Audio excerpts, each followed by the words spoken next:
The trade speculation surrounding Michael Kendricks is finally over. But he was never traded. He was flat out released. Earlier this offseason, to the dismay of a lot of Eagles fans, they didn't like the move. Kendricks comes off a season where, well, his first half of the year was great. His snaps were limited. He was being used as a blitzer, used his speed, going sideline to sideline. Jim Schwartz played to his strengths. But once Jordan Hicks went down and Kendricks had to play a lot more, his weaknesses were exposed. And exposed to the point where his snaps went all the way down to about 40% for the postseason. You see, there's a lot of people out there that think the Eagles don't have depth at linebacker. They couldn't be more wrong. I'm a lot more concerned about depth at safety than I am at linebacker. I've explained this throughout the offseason, but I'll get into it one more time.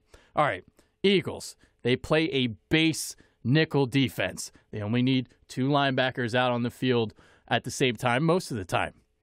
If you look at the snap totals in Super Bowl 52, Nigel Bradham played 100% of the snaps.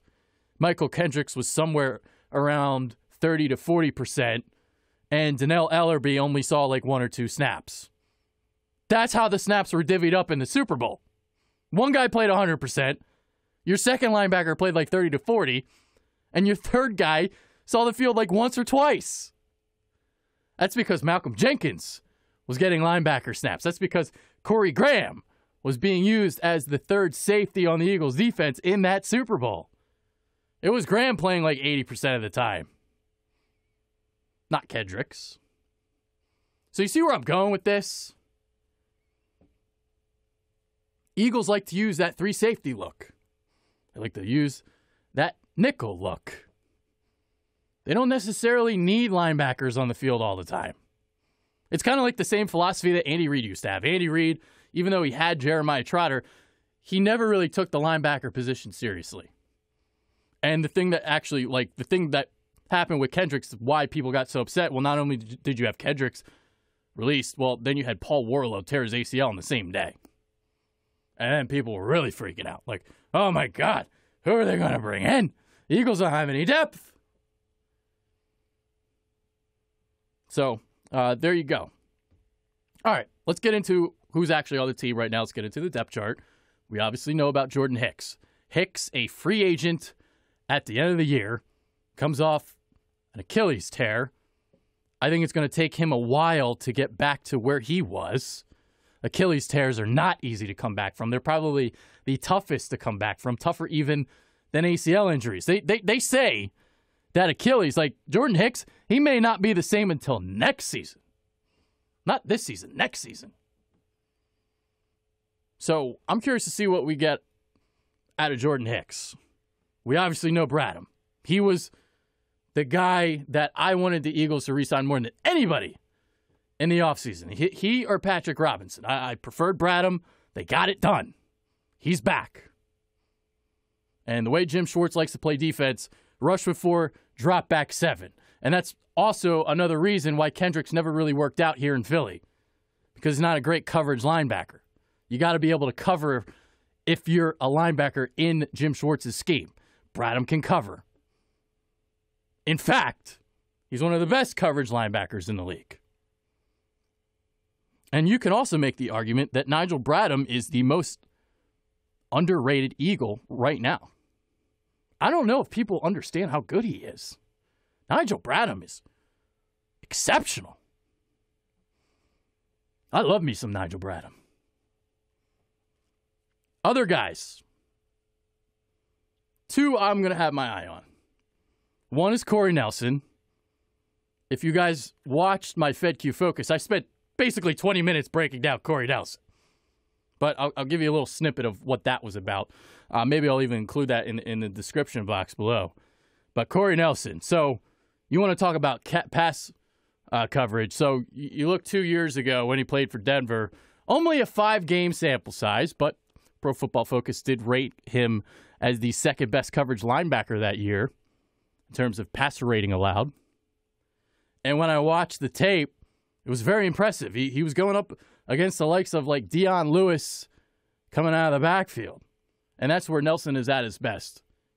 Covering backs coming out of the backfield. So you get like a 3rd and 5 situation, and you got to cover a back, whether it's a swing route or whether it's an angle route. There's a good chance that Corey Nelson will stop that back short of the sticks.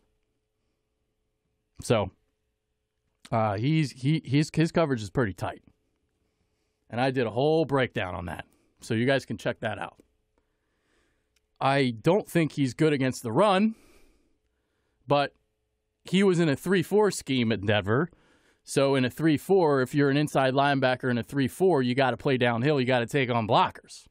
That's something he doesn't do well. But in this scheme where he's going to play as an outside guy, he's not going to be asked to take on as many blockers. So his weaknesses are minimized in this scheme, whereas in the other scheme, they weren't minimized as much. So his strengths, pass coverage, that's basically where he's going to be used. You think about Kendricks last year, basically played only 40% of the time. That's what we're going to see out of Corey Nelson. Pass coverage, 3rd down specialist. But the other guy that I'm intrigued about is Kamu Grugier-Hill. It wouldn't even surprise me, actually, if Kamu Grugier-Hill beats out Corey Nelson to get those 3rd down snaps. Wouldn't surprise me. Kamu Grugier-Hill. I didn't say Joe Walker. I said Kamu Grugier-Hill. Joe Walker stinks. Stinks. Just saying. So, there you go there.